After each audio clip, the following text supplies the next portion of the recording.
The best way to not get caught committing a crime is to get someone else to do the dirty work for you. And that's exactly what Mark Steele needs when he wants to get cell phone towers destroyed. A gullible patsy. Mark Steele is Britain's most ludicrous conspiracy theorist. He has declared himself to be a weapons expert. And I'm a weapons systems expert. No, you're not. But the reality is that he's a low-level wannabe gangster that shot a girl in the head in 1993. He recklessly discharged a firearm in an act of careless, drunken bravado. He was utterly indifferent to the consequences of firing into a Saturday night pub crowd. For this, he was sentenced 8 years in prison, but I think he only served 4.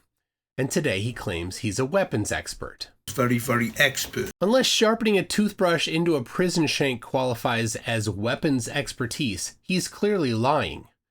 But as I've recently covered in a video, 5G is actually safer. This doesn't matter to Mark. He needs people to be scared of 5G in order to charge them a monthly membership fee to his farcical political party, Save Us Now. Political movement called Save Us Now. Having deemed himself the chief technical advisor to the political party, he certainly charges consulting fees to this party to transfer those donations into his pocket. A sweet little scam. Enter Gary Waterman. Hello everyone, I hope you're doing really well. It's the 21st of June 2025. I'm Gary Waterman. A former UK constable turned conspiracy nutter. Like so many nutcases, Gary gobbles up the most ludicrous conspiracy ideas, like the one Mark Steele spews. And Gary was just the man Mark needed. So Mark asked Gary to meet him at a 5G cell phone tower so Gary could disable the tower while Mark watched. Let's look at this response from Mark Steele. So the first messages were just my voice message. I'll just play a little bit just so you... Hi Mark, I hope you're okay. There's lots of evidence coming out on my Telegram in relation to you now, Mark. I'm having to sort of make the links now to the fraud in you, Mark. I do apologise, and the fact that you were asking me to meet you at a location to disable a mast, but you weren't willing to do one yourself. Okay, so I sent that message. You can listen to the rest of it on the last one of the posts I've done on my Telegram. So now let's look at his response. And I'll read it to you. It says, got far too many cases to risk by getting involved with this, Gary. I'm not here to direct anyone. I'm just here to give a message. Everyone has free will to follow their own path. I have warned people about these weapons since 2016, but nobody believed it and successfully got the 5G mesh network micro-weapons system removed from Gateshead.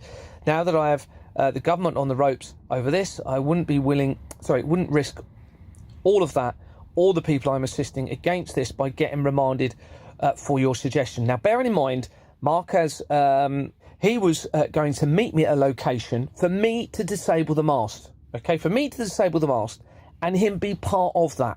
That would already draw him in as part of a conspiracy. If there is legislation and there is no defence, then that would draw him in to a conspiracy to disable this 5G mast. So he was willing to do that, but not to disable the mast himself. Well, doesn't that just perfectly match our theme for the day? The best way to not get caught committing a crime is to get someone else to do the dirty work for you. Gary didn't end up meeting with Mark at the time, and they've since had a falling out. Basically, everyone that ever interacts with Gary winds up hating Gary. Something about his charming personality. Even Gary's wife kicked him to the curb, which is where Gary parks his home now. That's right, Gary lives in a van. I live in a van down by the river. But Gary still believes everything Mark Steele said and is willing to vandalize cell phone infrastructure like a good little fall guy. I'm going to show you footage now of me disabling a cell tower. Now, I do not advise that you do this unless you've sought suitable advice from an electrician or similar. Here's my advice. Don't intentionally vandalize cell phone infrastructure. But the government and their organisations are really leaving no other option. They're ignoring all of the irrefutable, obvious evidence. Multiple police reports have been submitted, and they have a criminal system in place where fraudulent entity companies are being used to implement this technology. Articles are being produced suggesting that there is no risk of harm, but the companies involved in those articles are also part of the system and fraud, so it needs to be disabled. I'm just quickly going to explain how I did this. So I angle grinded the lock off on the power supply cable cabinet to the tower. I then worked out where the fuse boards were, deactivated the main power, checked with an electric meter to ensure that the cable that I was going to sever was not live. Well, safety first, right, Gary? Severed it with the angle grinder, sprayed the fuse board and the switches with expanding foam, closed it back up, locked the cabinet with a new padlock, okay, and then put a sign on it, making sure that everybody knew that there was a danger and that anyone that reactivates that tower is aiding and abetting murder, and I put my name underneath. The legislation allows this to happen with the circumstances. I honestly believe that there is no other option available but to disable this technology, and we have to deal with whatever comes after that. Thanks very much. Let's have a look at this video.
Turned off.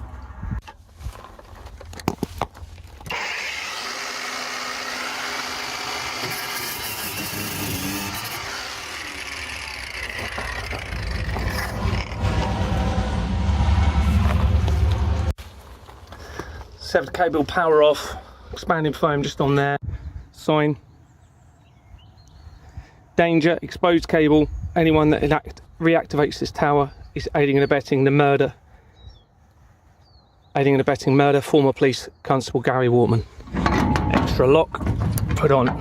Here we go. You can see the signs, fraudulent companies. Fraudulent companies. Tower deactivated. Gary has recorded himself causing thousands of pounds of damage and attached a note signing his name. He actually thinks he is above the law.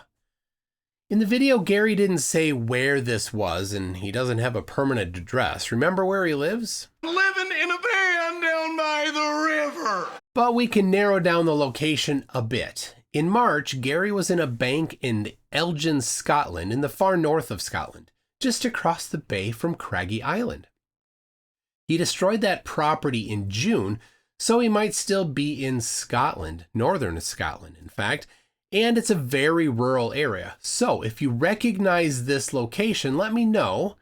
Email me mctoon@mctoon.net so I can pass it on to the right people. Now, I did try calling the Scottish police to report this crime. Police Scotland, how can I help?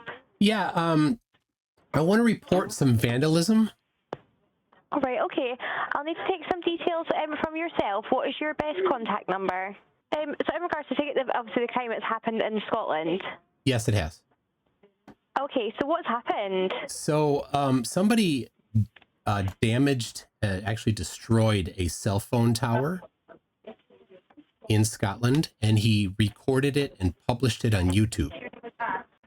Hi there, Michael. Thanks for holding. Sorry about your wait there. So I was speaking to one of my team leaders. So in regards to this, I appreciate you trying to call to report it in, but we would need to take the report for the people that own like the towers for that, because obviously technically it's their property, so they're the victims of this. Okay. It seems that the owner of the equipment needs to report the crime. So I called the owner of the equipment, Ericsson. They gave me an email address to send a report to. So I sent the video and what I know about the location. So if you want to send what you know to Ericsson, the email address is lockdown.team@ericsson.com. Be sure to spell Ericsson correctly. There are 2 S's. But maybe the most troubling thing about this is the comments on the video. There are many people praising Gary and even one suggesting that fire be involved. These kinds of actions aren't just vandalism. People can be harmed or larger fires could get set off. This needs to stop. First, Gary needs to stop before he escalates his actions. I hope Ericsson takes action. And then Mark Steele needs to be investigated for his part in encouraging these kinds of actions. On his Telegram channel, Mark is promoting a group of people that destroy other infrastructure too. So I'll be covering these criminals and Mark's encouragement in a future video. Be sure to subscribe so you can see it when I cover those things. There's no reason to allow this to happen. It's very disgusting, very troubling. So Gary is a criminal and needs to be stopped. I think he's got some mental issues too. Anyway, my friend Raynard Wilson is on the channel. He has a channel, Mind of Steel, off of Mark Steele. He also has been covering Gary in the past, and he will be covering Gary's vandalism in the near future. So you must pop over to his channel to see what he has on Gary. I'm sick and tired of living in a van down by the river!